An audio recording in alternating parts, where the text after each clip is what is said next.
आज यह सदन एक बड़े महत्वपूर्ण विषय पर चर्चा कर रहा है और मैं तमाम पक्ष विपक्ष के साथियों से आग्रह जरूर करना चाहूंगा कि जब माननीय अध्यक्ष ने सबके विचार लेने की बात की है तो आपको विचारों को सुनना चाहिए। मान्यवर सदन नेता के भाषण के उपरांत, सदन नेता के प्रस्ताव के उपरांत नेता प्रतिपक्ष का भी वक्तव्य आया। बातें कमोबेश घूम फिर के वहीं पर आ गईं जो ये कहना चाहते थे। आज ये बार बार इस बात का जिक्र करते हैं कि हम लोगों ने स्थानीय नीति कैबिनेट से बना दी थी और ये इस बात का जिक्र नहीं करते हैं कि 13/11 को जो बांटा था राज्य में वो कोर्ट में जाकर धराशायी क्यों हो गया था।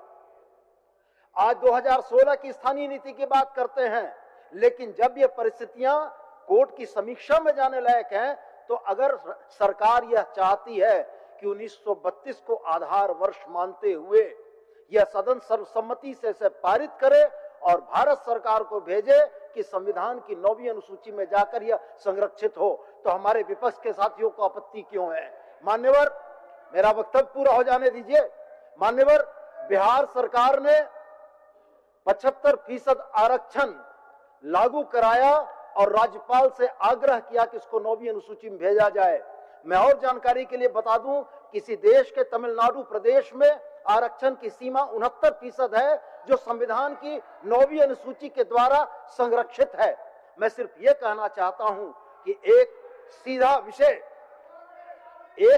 विषय जिस विषय में 100% आरक्षण की बात आ रही है, मैं फिर दोहरा के कह रहा हूं कि इस 1932 के खतियान के आधार पर तृतीय और चतुर्थ वर्गीय श्रेणी के पदों पर 100% आरक्षण का प्रस्ताव यह सरकार करती है। हम 50 को 55 नहीं कर रहे हैं, हम 100% ये कहते हैं कि जिसके पास 32 का खतियान होगा वो झारखंड के तृतीय और चतुर्थ वर्ग की नौकरियों का हकदार होगा। आप हाँ बोलते हैं या ना बोलते हैं, ये स्पष्ट जनता के सामने आपको करना चाहिए। मान्यवर, दूसरा मेरा इनसे यह कहना है कि हर बार, मान्यवर, मेरा स्पष्ट इनसे यह कहना है कि 1932 झारखंड की आत्मा है, 1932 झारखंडियों का सपना है। 1932 लागू होगा या नहीं होगा, इस पर इनको अपनी स्थिति स्पष्ट करनी चाहिए। आदरणीय नीलकंठ सिंह मुंडा जी वरिष्ठ साथी हैं। आदरणीय नीलकंठ सिंह मुंडा जी ने जो मामले उठाए कि जहां 1932 का खतियान नहीं है, जहां 1964 का सर्वे हुआ है, वहां क्या होगा।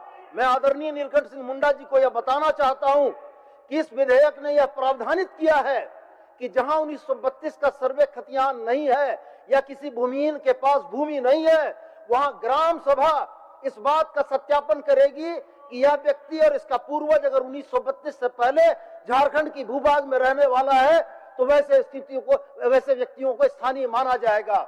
मैं पुनः दोहराकर यह कहता हूं, मान्यवर, वक्तव्यों की परंपरा, किसको आप वक्तव्य देंगे यह आपका विशेषाधिकार है, लेकिन सदन नेता के एक लाइनर बात को समर्थन करते हैं या विरोध करते हैं। झारखंड की जनता, 3.5 करोड़ जनता आज इस बात को देख रही है।